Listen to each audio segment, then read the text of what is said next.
everyone! Making a milk tea is simple, unless if you overthink it. So today, let's not overthink it and instead make a simple milk tea. First, you will need to choose a tea brand. Adding milk will dilute the tea flavor, so I prefer to use a stronger tea.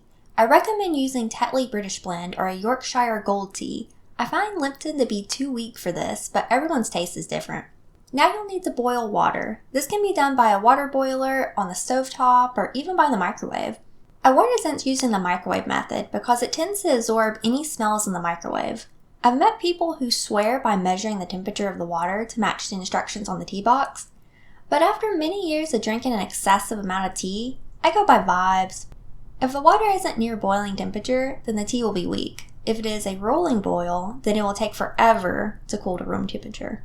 Now you can add the tea bag and water to a cup. Again, some people swear by following the directions to a tea and only steep for a few minutes. I go on vibes because I usually get distracted and remember my cup of tea after 20 minutes.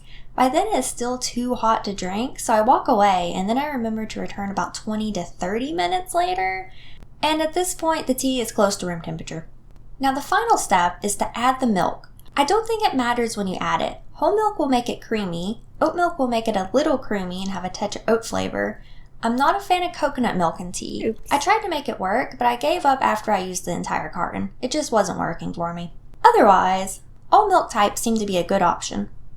Ta-da! Now you have a cup of milk tea, and you can brag to your friends about making a cup of milk tea. Thanks for watching!